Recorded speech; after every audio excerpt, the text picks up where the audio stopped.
Gjatë vitit 2025, prokuroria e posaçme ka marrë gjithsej 95 kërkesa zyrtare nga autoritetet të huaja për hetime që lidhen me shtetas shqiptar të dyshuar për përfshirje në grupe kriminale jashtë territorit të Shqipërisë. Ky numër shënon një rritje me 25 letër porosi krahasuar me 2024. Rritjet kërkesave lidhet me nevojën e autoriteteve ndërkombëtare për më shumë informacion brenda territorit shqiptar në kuadër të hetimeve ndaj shqiptarëve të përfshirë në aktivitete kriminale jashtë vendit. Sipas të dhënave, zgjerimi i aktivitetit të këtyre grupeve në rajone të reja përfshirë Amerikën Latine, veçanërisht në trafikun e kokainës, ka ndikuar në shtimin e bashkëpunimit ndërkombëtar. Nga 95 kërkesat e mbërritura gjatë 2025-s, 68 janë ekzekutuar nga autoritetet shqiptare, ndërsa 27 të tjera vijojnë në proces. Sipas raportit vjetor të SPAK, vonesat në disa raste lidhen me kompleksitetin e hetimeve dhe numrin e madh të veprimeve procedurale që kërkohen. Belgjika rezulton vendi që ka dërguar numrin më të madh kërkesave me 24 në total, duke përbërë më shumë se 1/4 e të gjithë letërporosive të ardhura nga jashtë. Kjo lidhet edhe me faktin se portet belge konsiderohen pika të rëndësishme hyrëse për kokainën që vjen nga Amerika Latine,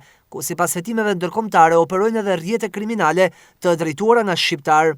Pas Belgjikës, pasohet Gjermania me 16 kërkesa, Italia me 15 dhe Franca me 10.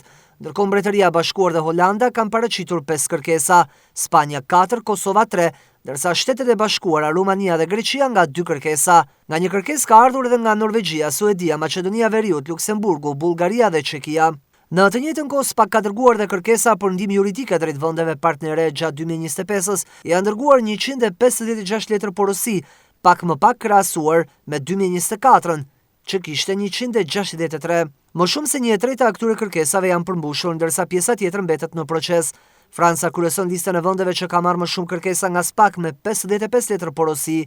Bashkëpunimi me autoritetet franceze ka qenë veçanërisht i rëndësishëm për analizimin e komunikimeve të platformës së koduar Sky Encrochat, të cilat kanë ndihmuar në goditjen e disa organizatave kriminale.